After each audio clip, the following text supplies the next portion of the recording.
Kaya mahigala, sa Philippine Information Agency, kini si Ray Anthony Chu, kauban si Jose Reynotista, si Alvin Mugosya, nagkaroon panahuna, tuwapas Dumaguete, patabok pa sila karoon diri sa Tagbilaran. Of course, si June Calote, ang atong mga kauban sa PIA. Uban po nila karoon mga higala, atong mga resource persons, no? Kung niya karoon hapuna, agwantahon sa ninyong jutay kay posibleng magtinagalog ta tungod kay doon na tayo special nga topics karoon hapuna. Although, pwede po doon mong binisayon kay kaning usaan nila maka-istorya mag-isya, in fact, taga-inabang gagawin. Sa una, last year, nakinundo mo mahigala na itong resource persons po na rin, mga taga-Bohol, kuyog sa Bulanong pari, nga si Father Busco, no? Atong istoryahan mahigala, ang atong mahigala sa Philippine Military Academy na sila tungod sa ilang tinuig na pang-hilos mga kabatanunan nga musod isip mahimong mga sundao, no? Opisyal sa atong mga kasundaluhan. So, later sa atong programa mahigala, pag-istorya na kabahin sa atong gustong mahimawaan kabahin sa internal security diri sa Bohol, unsa na nahitabo, unya unsa na gusto ninyo mahimawaan, apod tayo mga resource person diri, unya of course atong ipanungdog nga naatalay karon sa Facebook sa Ray Anthony Show, no? Unya live po ta sa Twitter account sa Philippine Information Agency, PIA Bohol. Kunya, ibig ato po nang try upload kasi no pa-revert na nato ang atong PIA Bohol ng Facebook account, Facebook page. Ato nang itabok po nga to after a while, no?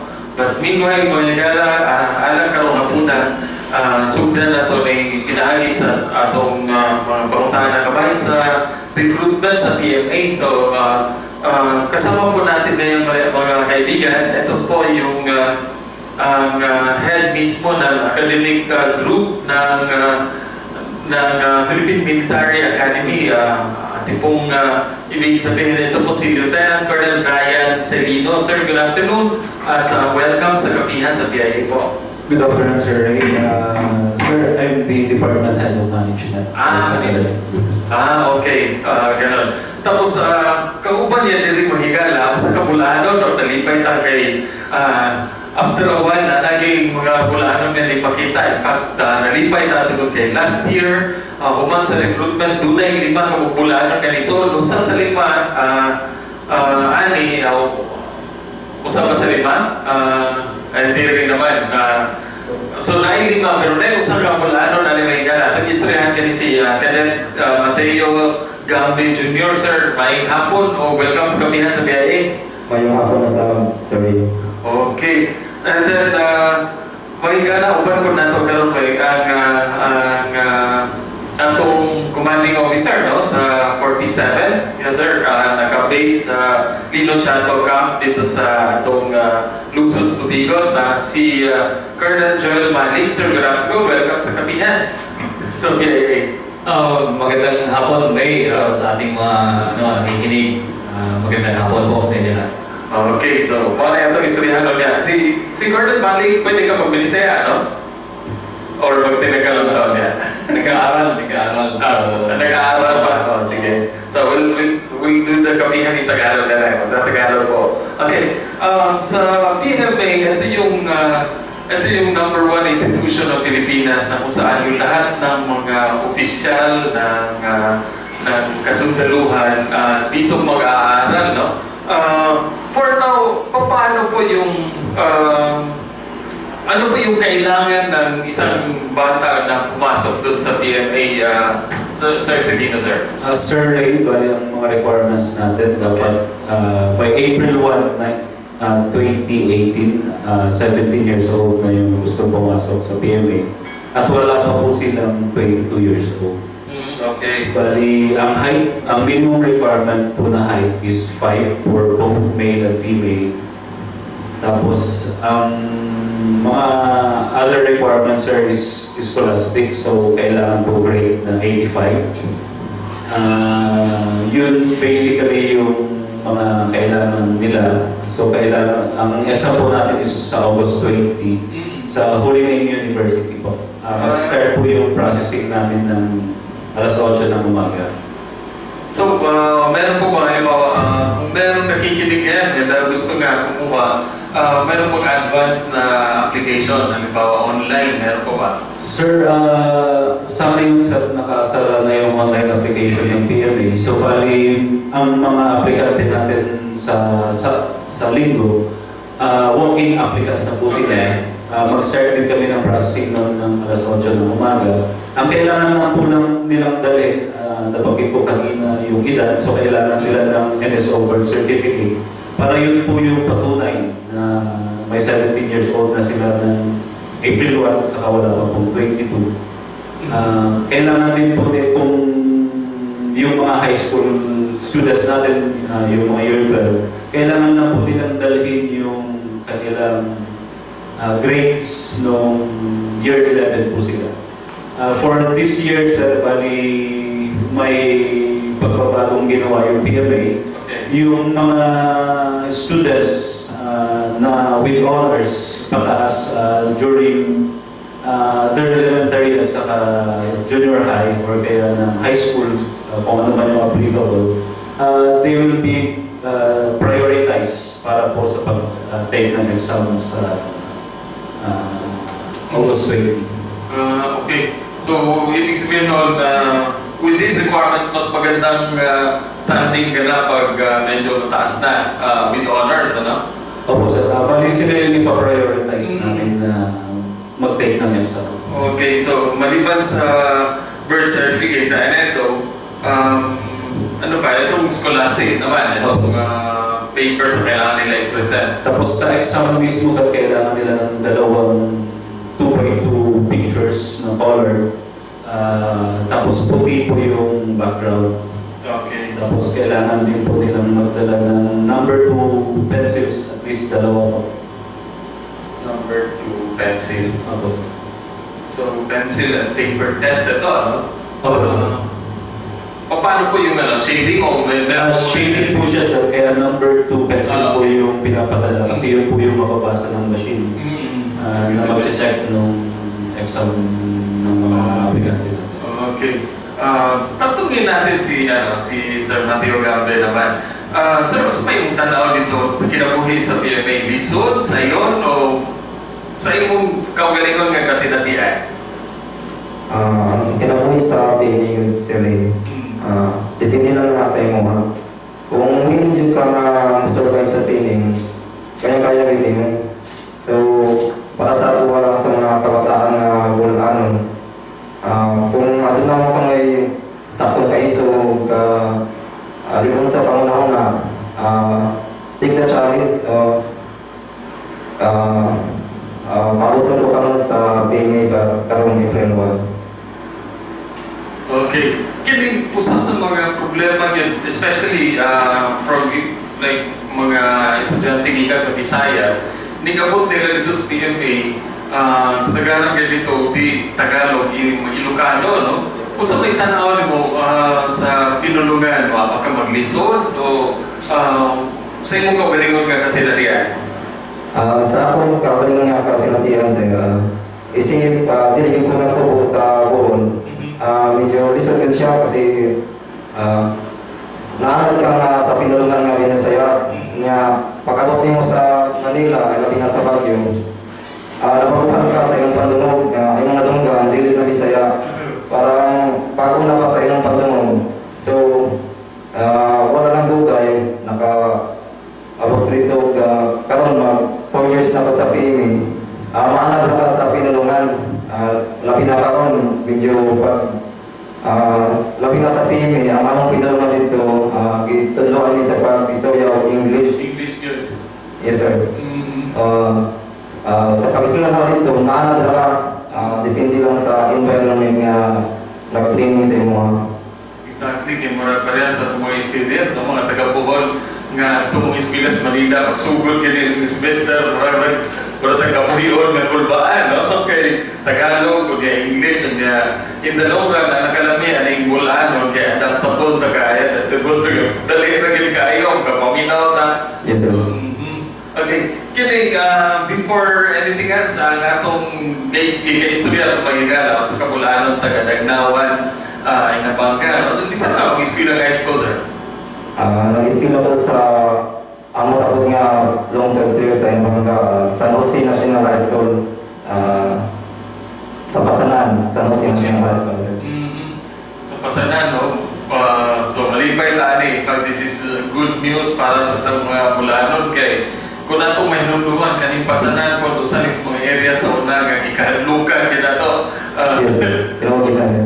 Unya karon na tay sampaling nas PMA nga taga-pasanan bigikan. So this is really something para sa mga taga-Bohol. Okay, kung tsaka o tinuod yun nga naay problema ang Bohol sa una.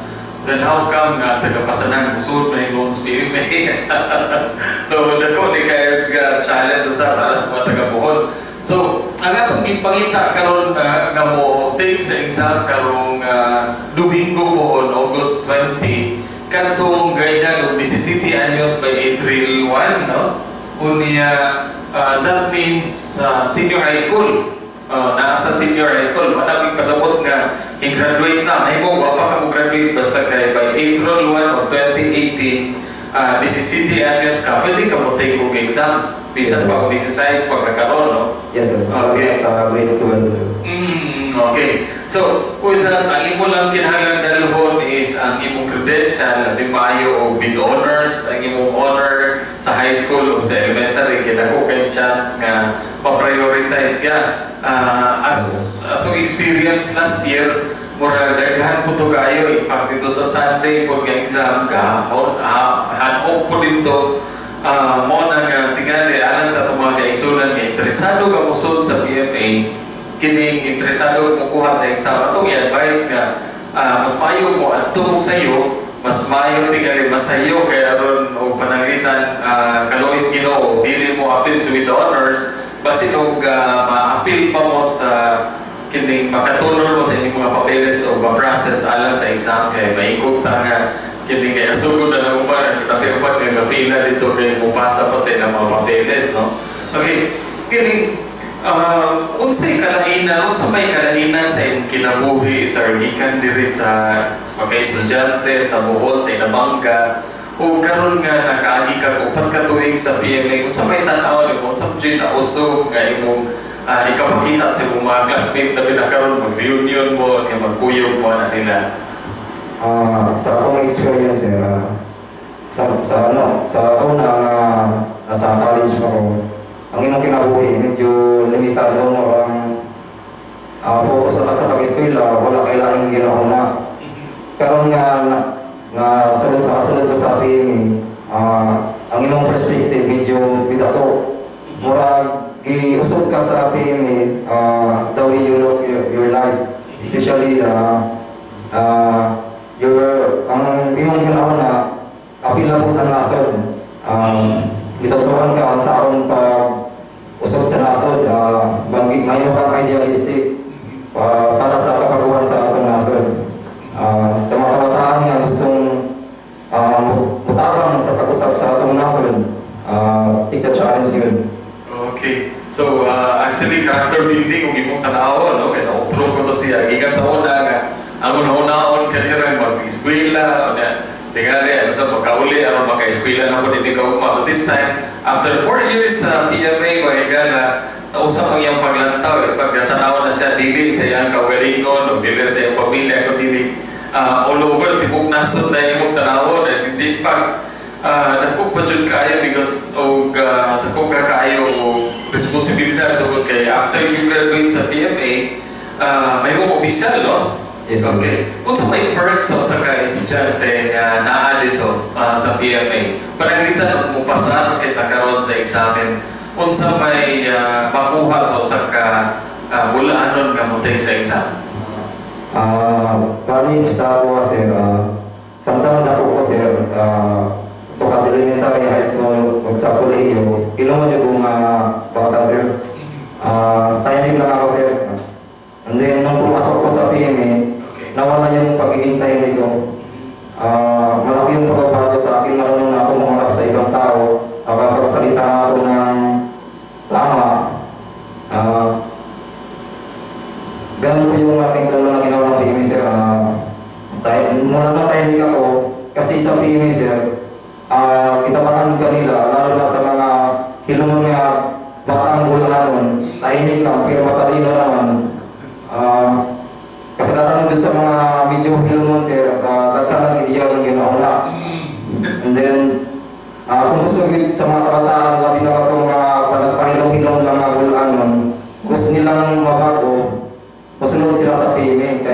Kasi sa PMA sir, bali may inisip kami na hindi lang puro academics o pag-aaral lang sir. May camp po kami tinatawag, bali character, academic, military, at physical. Yung 4 na area po ng training namin, yan po yung focus ng PMA. Hindi lang kami katulad ng kolehiyo na nagpo-focus lang kami sa academics. Sa PMA, 4 po yung focus ng PMA. Doon po kami tinuturuan paano maging mabuting leader. Bali sa character po yung focus doon. Sa academics naman, and then more on military, tsaka physical, sir. Okay. Babalik po tayo kay Colonel Silino, sir. Yung isang bata, yung isang estudyante, halimbawa, nabuhularan na makakapasok, halimbawa, pumasa sa exam ng PMA, anong pwede niyang, halimbawa, i-look forward to habang nandun siya sa school? Sir, nabanggit nga na yung kadagdabi kanina, yung PMA will be training them in Okay. 4 aspects yung camp niya.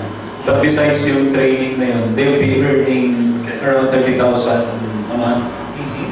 Bali yun po yung sahod ngayon ng kadete natin. And if they do well academically, they'll have the chance to be sent sa 5 countries kung saan nagpapadala yung PMA. May mga kadete po kasi tayo sa US, sa Canada, sa Japan, sa Korea, sa Australia. For the information po ng mga the people of Bohol, we have a midship woman who's now a 3rd year student at the Australian Defense Force Academy.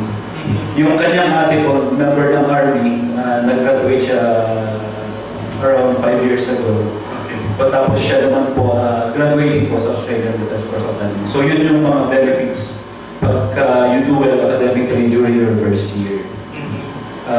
Tapos yung nabanggit natin po ni Cadet Gambe kanina, you'll become an officer of the Armed Forces of the Philippines. So you'll be traveling most of the Philippines forward.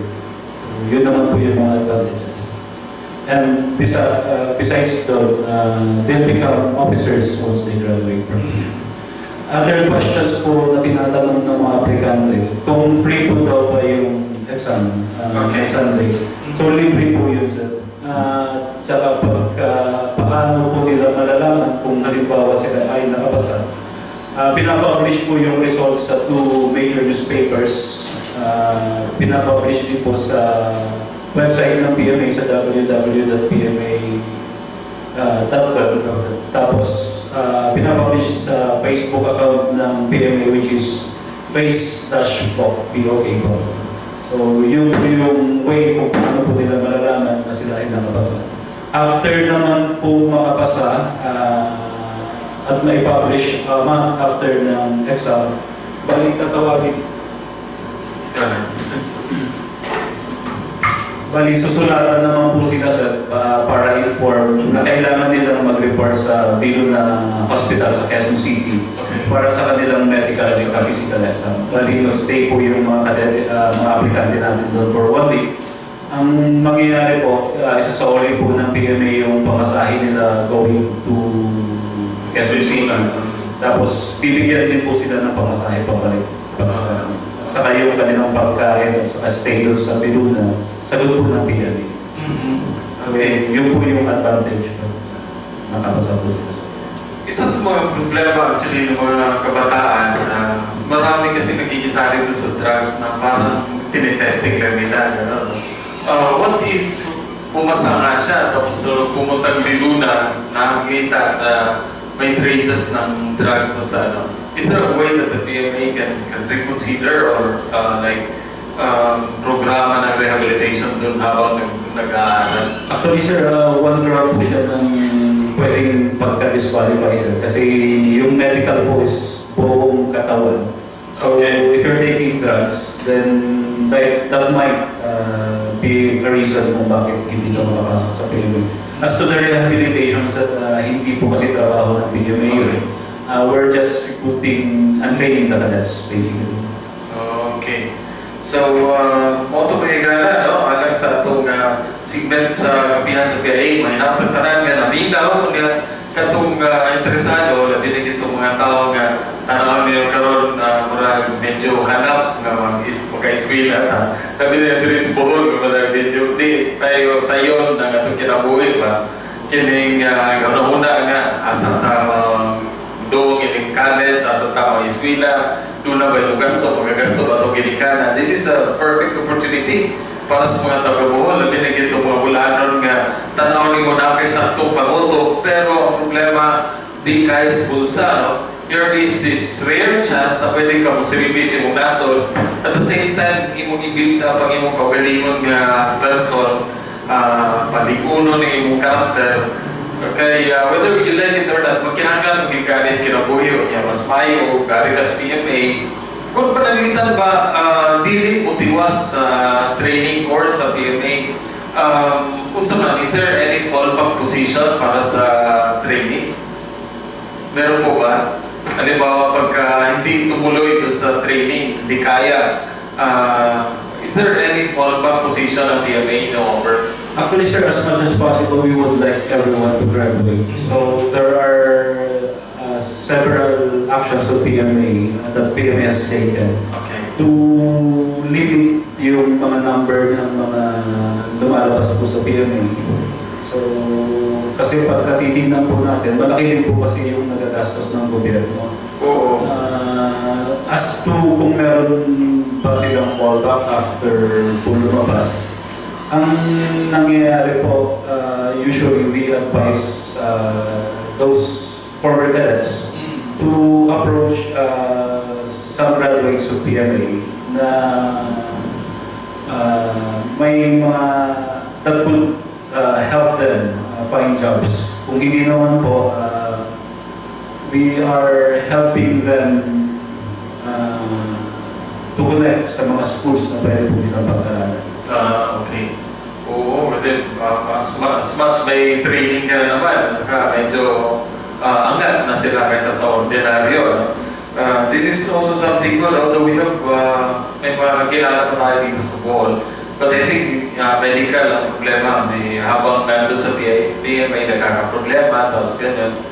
Now, pero nagtatrabaho naman, wala akong nakita rin ng PMA na nagmumulapul kahit saan-saan na. This is something good, mo po na ito, may gala mas mapalit mo rin yung karakter ang training pamahagi, no? Kunya, siguro pa si istorya ganina ni Cadet Gambe, dili ra kay kuhan academic ang naa dito. So, buti pa sa bot, doon na sila yung mga sports events, sports activities, may mga physical training, mura rin yung kuhan, halos seminaryo ko na yung training, mga nagkakagawa basketball, malipay po tagay, sa visa po, simba po, mga gym, magtuon, all together, magkamutanan, no? Dugan-dugan, so hindi kayo lisod, kay makaiba mo punta niya. Mas labi na ni mahigala kung doon na kayo mga barkada dalha, araw magkuyog mo dito. And that's what happened po sa itong ako'y college, no? Kakuyog, may upat ni kabuk dito, bahala po diha, huwag din magtinagalog, mag-Bisaya, at least na yung upat na makasabot na mo. And tulad na ni, moto ka na po na kayo support group samtang na ka dito sa sulod na ay mutabang ni mo, sige ba, ako ang yun, para kaya yun na to. And we know how tough the ball are, nas are. So, kay Bota nga, lingko ni siya. Last year, mga bulanon nga ni-graduate, doon ang idea, sir, Cadet Gambe. Kinsa ganito sila? Last year, sir, dumapit tayo tulo ka graduates. Si Lieutenant Tapali nga nag-join sa Air Force. Si Lieutenant Gisihan. So actually, sir, dalawa ang babae, sir. Si Lieutenant Gisihan na nag-join sa Marines. O si Lieutenant Leopoldo na nag-join po sa amin, sir.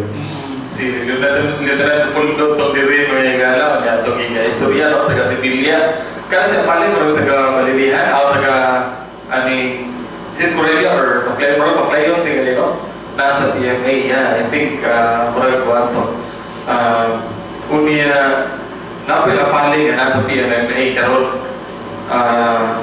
kining maguna sa serbisyo may gara labi na ginugulaan nun dili kayo ta matingan no tungod kay ipo ta magulaan nun kasagaran na agad diri in fact sa service ang karon ang chaplain sa PMA bulanon po so kinahanglan bulanon po nanto kita dito kinahanglan bulanon nato dito kunya ano data atong mga kasagaran ang chaplain sa North Luzon Montigali si Tumol, si Major Tumol, I think Cordel na Montigali siya karon na area sa Tarlac kunya doon ang pailaghan ng mga kaubanan na to ng mga bulanon nga naa dito nagkahali sila so why not take the opportunity why laing kuan ang inyo lang yung siguro mo na rin, madahanin nyo itong inyong mga records. So, kinahanglan karon web-based umapon. So, lang ang inyong registrar, pangayuan itong inyong records, tanawa o madahanin nyo.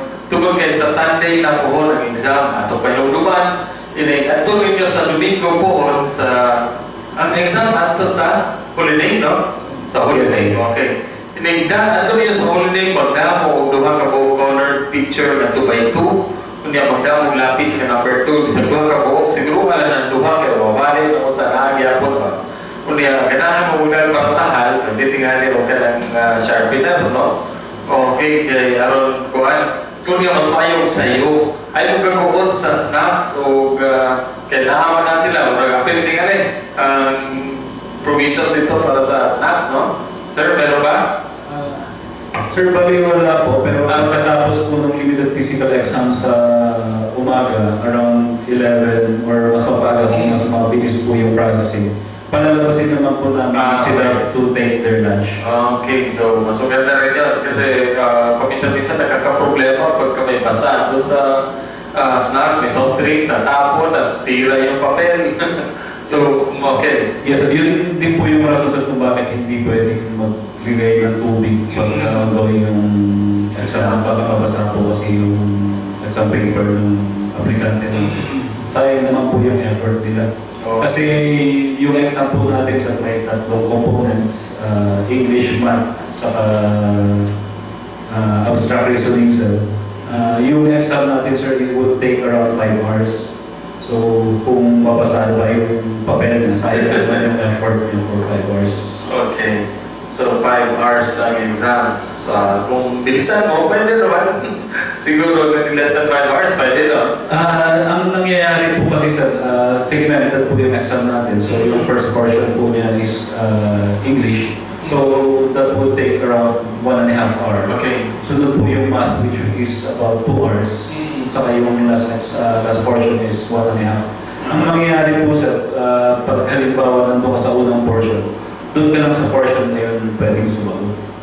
Hindi ka pwedeng mag-advance. Tapos kung nandun ka sa second portion sir, hindi ka pwedeng bumalik doon sa first. Ganun din po sa pangatlo sir. Para sigurado yung gawin mabiyaan, no? Dungan tawag sugod ating second part. Okay. So, kung ito may higala, we do hope na ito mga higala sa PMA na actually tao diri sa Bohol karon aron magpagyaw niya. Ang target na to ani, do we have any figures target for Bohol? Sir, we have 300 booklets. So yun po yung limit namin for the examination. But in case na dumami po, lumampas po ng 300 yung qualified mag-take ng exam, may guidance po si Superintendent na magpa-take pa po kami kahit putin ng gabi. Okay. So, dahil 300 ka booklets. Pero, halimbawa sa papasok ng first year doon sa PMA, ilang pong slots ang kailangan talaga? Sir, usually yung kinukuha po ng PMA 300 to 350. Depende po sa number ng kadete natin na nandun sa PMA ngayon. Kasi by law po, 1,100 lang po dapat yung kadete natin. Okay. Well, 1,100 lang ang sa PMA at sa kadete ito sa loob. Okay. Yung annual yung general average number of graduates po natin sa PMA every year, may ilan po? Ang nangyayari po sir, nagpa-fluctuate. Yung 2 years ago, sila yung pinaka-konti since 1977. Nagpa-graduate tayo ng 64 lang. Pero itong last, may 150 plus sila. Tapos palaki naman yung number ng kadete natin by class ngayon. So, depende po. Okay. Hindi po tayo na kung ilan yung graduates natin. Pero kuhan ko sana sa iuwag yung tanan ka na graduations, PMA, grabe ang seremonyas, kahilang ni uban ni magtanaw. Kaya kibaw sila kung sa kuhan, sa ilang yagihan. In fact, very thrilling. Si Kenneth Gamne, by next year, galing. Hopefully, sir. Hopefully. Sir. Any plans after graduation? Actually, sir, musulot ko sa service sa Army, sir. Army, Yes, sir. Okay. Murag ko ato yun ang testing ang tinuod ato sa Army or wag yan ang tanaw nila. Galing ka sa Air Force ko, huwag ko nagkain-trabaho, pero na hindi si Lupan. Sa aking Army, kay Karanlaw yan lihok. Of course, sa Navy side, so isuroy na sila. Doon na po yung mga training, but I think most colorful yun yan. Ang pinakapaspas ka promotion pa, asa natin, in which field sa pagsakas ranggo? Asa ba yung pinakapaspas ka? Depende rin. Okay. Is this recruitment, meron bang connection ito sa sinabi ng Presidente na kailangan ng as much as possible mga 20,000 new recruits for the Army this year? Kasali po ba ito? Sir, yung PMA entrance exam naman sa kayo recruitment is an annual Okay. activity of PMA. So whether we have yung sinabi na ni Presidente or no, PMA would still be recruiting around 300 to 350 cadets. Oo, kasi official naman to, hindi naman to yung usual na tao doon sa ano. Yes, actually yung parang recruitment ang binabanggit na sir is more on the enlisted personnel. Okay. So, so officers. So, you heard it, mga kaibigan, no? Ang PMA, meron pong exam ngayong Sunday. At sana pupunta po tayo doon. Ready po tayo with all the papers na kailanganin natin. NSO birth certificate, yung grades natin, mas maganda, mas maigi kapag ikaw ay may with honors doon sa pag-aaral natin. Tapos make sure na nakakapasa ko sa height requirement kasi at madali naman, pasayan, 5 naman, no? Tapos huwag ka na mag-elevator shoes dyan. Walang daya to, kailangan talaga. Like, in police recruitment, meron po sila sinasabi na parang magiging mai-weight po yung height requirement kapag ikay kasali dun sa mga tribal communities sa indigenous people. Ito po po PMA, gano'n? Meron po tayong Sir, magkaiba po kasi yung height requirement ng police. Yung police po kasi pa rin po sila sa 5'2 at saka 5'4. Okay. Yung PMA po kasi ngayon sir, 5 na lang yung minimum requirement. Okay. As dun sa tanong nyo kung meron we will let them take the exam. Provided hindi po ganun then it's up to Bilo na kung kapasa sila later. Okay. Oo, kasi police recruitment, meron silang sinasabi na pagka hindi nakakarating ng 5'2", kailangan kumuha ng certification doon sa NCIP, no? Opo. So, okay. Ginagawa po dati yun ng PMA sir, lalo ng 5'2", 5'4 pa yun. Pero this is 5 naman. Yes. So, for both male and female, 5 lang. Tapos, bring 2x2 color picture na kailangan yung background white. Hindi yung background na kahit ano na dyan. Tapos, dalawang pirasong pencil, number 2, mas maganda kasi mas itim yun. Pag shading, mas magaling. Tapos, take a good breakfast, come early para sigurado na may process yung papers at makapag-exam. Okay? So, in the meantime, while naghihintay mo, is there any other common information source na pwede makuha ng mga gustong mag-apply? Halimbawa, yung mga hindi natin na pag-usapan ngayon, meron po ba silang pwedeng tingnan o ba makakuha ng information? Yes, yung website po ng PMA is www.pma.com. Tapos may Facebook account yung PMA, which is face FACE dash POK. Facebook, okay. Mas maganda to, Book talaga. Okay, so, mo ito may gana, no? Yeah, in the meantime, mo shift ako laring topic, arit na mag-istorya sa ating internal security, and I think baka meron rin may dadagdag yung atong mga panauhin from the PMA. But anyway, pupunta po tayo sa local scene, local na eksena. And with us ngayon, si Colonel Joel Malik, no, ng 47 IB. Sir, good afternoon. Welcome again. Yung assessment nyo po, kasi in the recent days, recent weeks, meron pong kwento na meron nga nang bumalik na lang dito yung mga armadong kasabi ng NPA na dati ay umalis noong 2010. Ano po masasabi natin dito? Meron po bang katotohanan? Okay. Yes. Salamat Ray at sa ating mga nakikinig. Magandang hapon po sa inyong lahat. Tungkol doon sa tanong mo, no?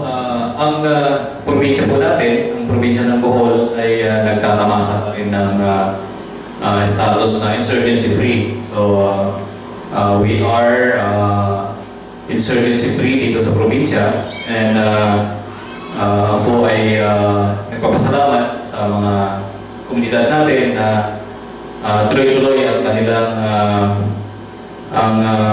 kanilang suporta sa ating laban sa pagpananatili ng ating status bilang insurgency free.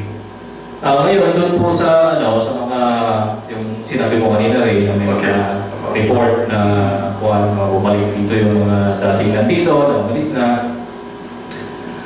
Meron po tayong mga natatanggap din ng mga reports, ng mga sporadic sightings within the province, pero hanggang ngayon po, itong mga small groups na ini-inform sa atin, hindi po pa natin pabalidate kasi wala pa talaga yung report na talagang anong tawag doon kung sa amin ba yung A1 information, yung talagang nakita niya mismo na at saka yung kami na nakita din namin mismo. But nevertheless, lahat ng mga reports na ganito, hindi po natin to binawalan ng bahala rin. We are intensifying our intelligence effort, pati yung ating mga patrols, together with, of course, yung Philippine National Police na nandito sa probinsya natin. And humihingi din kami ng continuing support sa ating mga community, mga Bulanon, na maging mapagkamatsyag, maging vigilant. Alam nyo, as long as yung Pilipinas ay hindi po insurgency free, we will be always threatened. Kumbaga, yung threat palaging nandyan kasi may mga karating probinsya tayo na hindi po sila insurgency free. Kung maalala nyo po, yung ASG, mahigit 500 kilometers ang pinanggalingan nakarating ng Bohol. So how much more yung NPA na magagaling lang, for example, dyan sa Negros o sa Leyte, mas madaling makarating dito yun kung tutusin. Pero kung titignan nyo kung yung ASG isumbong po ninyo, ibig sabihin, walang dahilan na hindi niyo po maisumbong din yung NPA. Parehas lang po na armado yan. At parehas po yan makaka-istorbo sa ating tinatamasang peaceful Bohol na nakakapagbigay sa atin ng magandang ekonomiya dito sa probinsya. So, kung mayroon po kayong nakikita o kung ano man yung naobserbahan nyo, sana po inyong ipag-alam sa inyong mga kasoldaluhan, ang Army, at ang Philippine National Police. So, I think yun ang may bigay kong update rin kung tungkol sa ating internal security situation dito sa probinsya ng Bohol. Okay.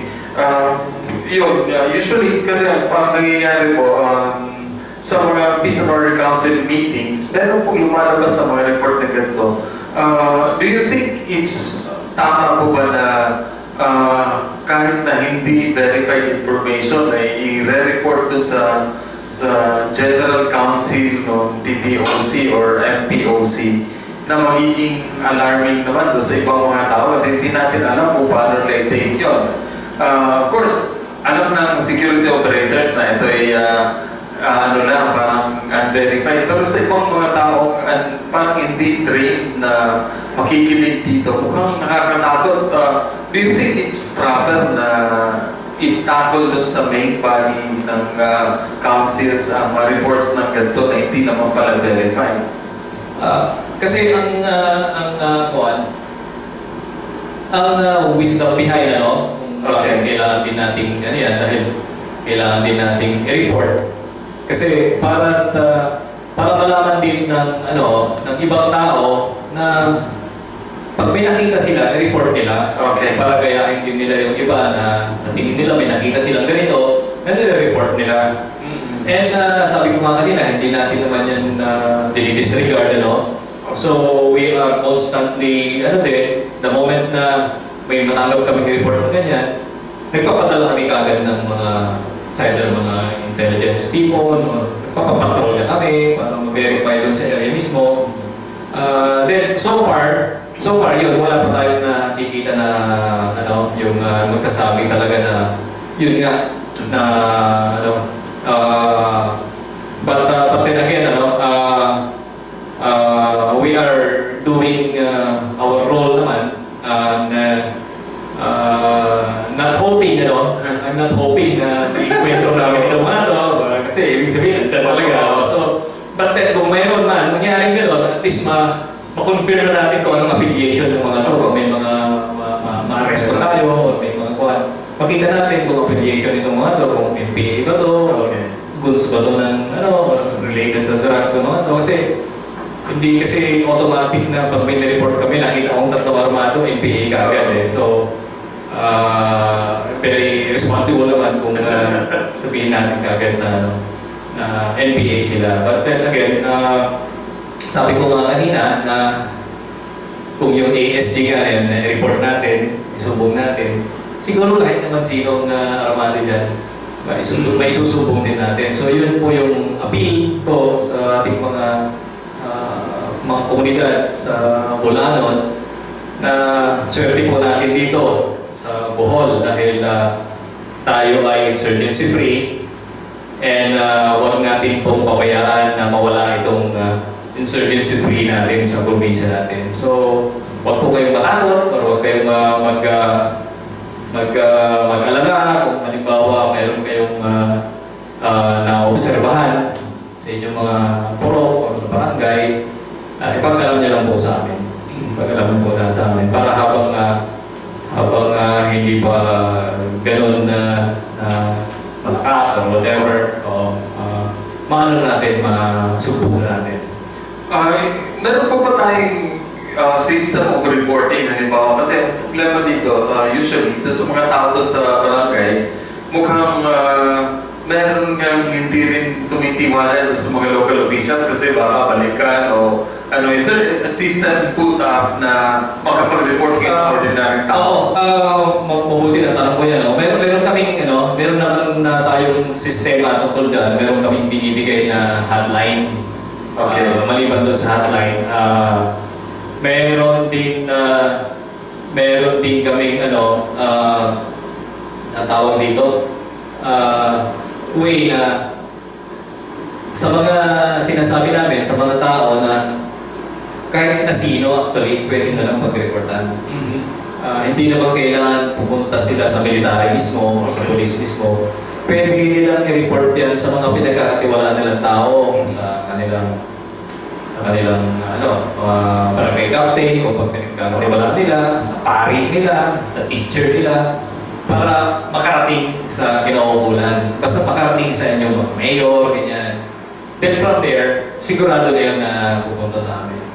So, hindi po kailangan piliin yung ano, as long as they believe na yung pagsasabihan nila is napagkakatiwalaan nila.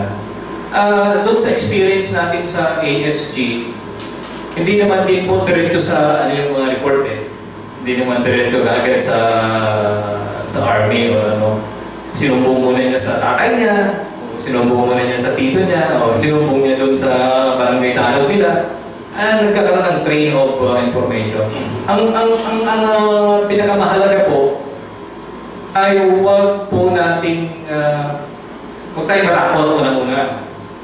So, kung hindi tayo matatakot, ibig sabihin hindi makakabala yung report. Kasi pag yung nakakabala yung report, yun po yung nawawala. But, ayun, so far, ulitin ko, dito sa Bohol, peaceful tayo. Peaceful tayo. Kung ano man ang meron dyan, hahanapin natin. So, hindi po natin yan mahanap kung hindi po makikipagtulungan yung ating mga komunidad. Yun po ang pinaka-importante. Katulad dun sa ASG experience natin, hindi po talaga masusolbar ng military kung military lang yan o police lang yan. Kailangan talaga yung mga pulanon. Kailangan talaga yung mga tao sa ground. Kailangan talaga yung mga komunidad. Yun ang pinaka-importante.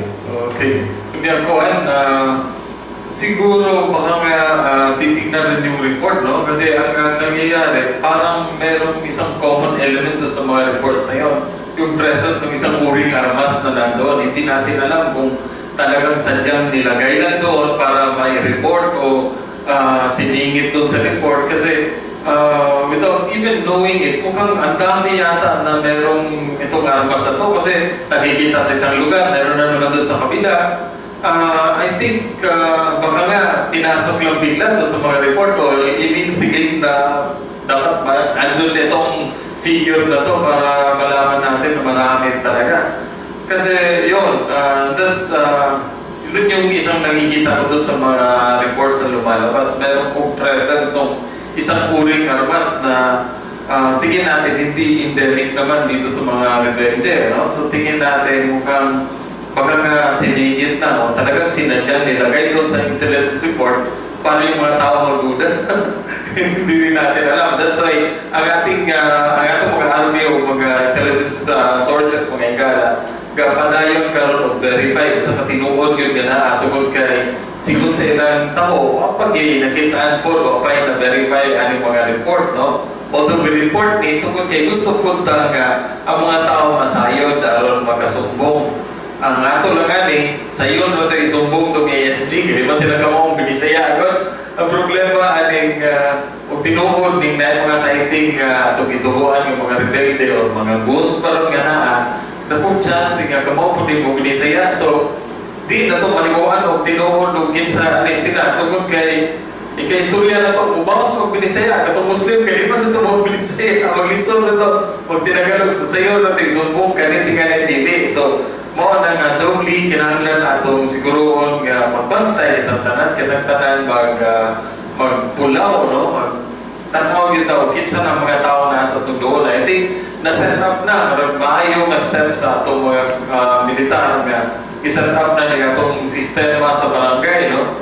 Doon na pamaagi unsaon pag-profile sa mga tao nga natin kinsa yung mga tawanan. So medyo maayo just in case doon na yung mga tao, mga barangay, pag-awa kayo ka set up baka may mga barangay pa hindi na kapag-set up ng mga systems na ito doon sa internal security natin. Pwede po in brief, explain natin kung paano yung profiling of persons o ano kailangan nila i-report.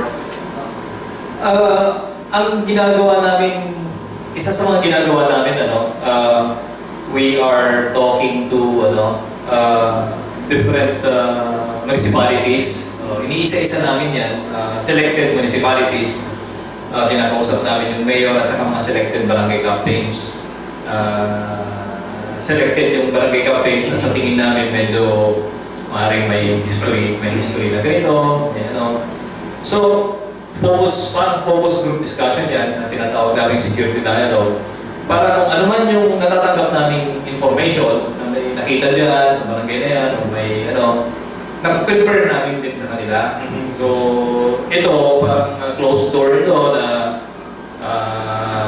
small group na meeting yan. Nandyan si Gerald Matanggihan, nandyan ako, nandyan si Miss Lisa Tiro, nandyan yung mayor, tapos nandyan yung mga barangay. Excuse me, barangay captain, meron ding representative from National Police. So yung mga yun, doon namin din na-confirm o na-deny na yung pala nakita namin doon, accordingly, ganito pala yun, hindi pala, medyo mababa pala yung possibility kasi doon na namin mismo nakakausap sa barangay captain. Kung may tao man na kinakailangan, pagkatawag namin. Kung may tanong man na yung kailangan talagang matanong.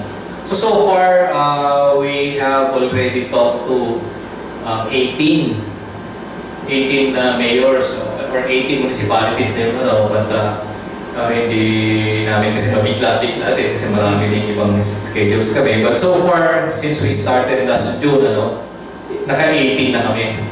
And so far, wala pa kami nakikita something na we should be, we should be concerned at or kumbaga wala pa kami nakikita ng report na medyo delikado or something. So, yun ang at least from that 18 na nakausap na namin, but we're continuing pa naman to. Ibang municipalities pa kami tutukan. So far, wala pa naman something that we should, something that we or the province should be kumbaga so concerned in terms of security. So yun, yung tanong mo kanina, kung paano, uli yun? Yung parang paano yung setup nung profiling, halimbawa? Ito rin, maganda rin sa mga experience namin, tungkol dyan sa pakikipag-usap namin sa bawat munisipyo. May kanya-kanyang, may mga kanya-kanyang style o may mga resolution sila o mga batas sila locally na magkakaiba din na nakakatuwa. For example, hindi ko na maalala lahat pero nandun naman kasi sa record namin, pero siguro maalala ko yung iba. Meron yung isa na meron silang ordinansa na pag may bisita ka, i-register mo sa PRO or sa barangay. So pag may bisita ka, i-register mo, ito, bisita ko, galing silang Cebu, or galing Negros, or galing Karating na bayan. Ito yung mga pangalan, lagay mo. Mag-stay sila sa bahay ng 4 days. So, mga initiative nila yun It is an existing ordinance, for example, na I believe makakatulong yun na mamomonitor natin kung sino mo pumasok sa bayan natin, sa barangay natin. Which is very good. Sabi ko, maganda yan ngayon. Maganda yung ginawa na yan. Maraming mga local ordinances na nakakatulong sa seguridad. So, nasi-share din namin yun along the way na alam nyo sa ganitong munisipyo o sa ganitong lungsod, ganito yung ginagawa. Okay yan, siguro i-adapt ko rin. Mga ganun-ganun. Yun yung isang maganda doon sa ginagawa namin na yun. Other than, of course, talaga yun, close encounter. Kasi nung unang naisip namin yun, buo sana. Siyempre kung masyadong maraming audience, tapos may magsasalita ganyan, wala. Yung iba hindi na makakintindi, hindi na nakakakinig, hindi na makapag-share. So yun, so sabi ko, maaaring tedious ito, it will take much more time. Pero sige lang. So yun, I think yun yung isang magandang practice ngayon na ginagawa namin. So from there din, na-remind natin sila na ang Bohol sa province, in the early 2000, the poverty incidence is, for example, the poverty incidence is about 51%. And that's because of the insurgency, Then come 15 years after, like 2016, 21.7. So, yung 21.7, napakalaking nag-gain ng Bohol yun. Ang isang malaking doon, paano nakuha ng Bohol yung 21.7? Because it's insurgency free. Kasi from early 2000 hanggang 2007 or going 2010, medyo ang discrepancy is maliit yung nababawas. Nung naging insurgency free siya, mabilis yung bagsak ng poverty incidence, which is 21.7, yung last statistics na nilabas. And we should be happy na ganyan yung Bohol. And we should strive na mas mababa pa yan. And by doing that, siyempre, malaking factor yun, yung absence of insurgency. So, yun dapat ang maging pagtuunan natin na huwag na natin silang payagan na bumalik kasi it's yung paulit kung sinasabi sa mga barangay captain, it's your house. Diba? Bahay niyo po ito. So, kung papayagan yung may pumuntang armado niya, nasa sa inyo talaga yan. So, ang unang-unang responsible sa security ng community is barangay captain. Barangay captain before the mayor, before anybody else. Your army is here to support or to help. Kumbaga, basically, we're here para mag-responde kung mayroong problema. But then even that's the traditional role kami sa army, from the national level ng command ng army, ang campaign namin is to be partners both in security and development. So ito ang ginagawa namin, ito ang trust ng army. So even if supposed to be we're just to respond, tumutulong din kami kahit pati sa social services pagbigay ng development support. Okay, that's good to know. No? Pero yun, ubus na oras natin, Colonel. Any last words to the Boholanos? Sa mga sa mga kababayan natin dito sa Bohol, ako po si Lieutenant Colonel Malik, ang commanding officer ng 47 IB. Ito po yung batalyon na assigned dito sa probinsya ng Bohol. Ang nag-iisang batalyon po dito sa Bohol. Unang-una, nagpapasalamat ako doon sa partisipasyon nyo sa pagkasolpar natin sa attempt ng terrorist nakaraang April hanggang Mayo. At hinihiling ko po na sana tuloy-tuloy po yung ating pagiging vigilant, tuloy-tuloy ang pagiging cooperative or ang cooperation natin, na mapagtulong-tulungan natin itong ating seguridad sa probinsya para maging manatiling peaceful po ang probinsya ng Bohol. I think yun ang pinaka-importante na maaari kong mahingi. At nakikita ko naman yung effort, yung mga community na actually kahit kami, pag nandiyan kami sa bundok, nare-report nila kami. So, karating sa amin na okay lang kasi tropa natin yun.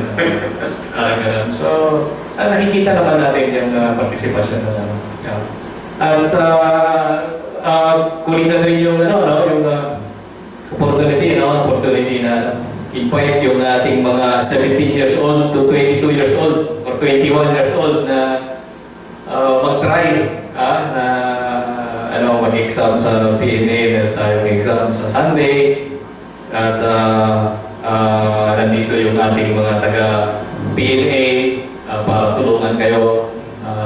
Pwede kayong mag-walk-in. Actually, yan ang understanding ko. So, kung hindi man kayo nakapag-apply, ngayon nyo lang nalaman itong balita na to, punta lang kayo doon sa exam center.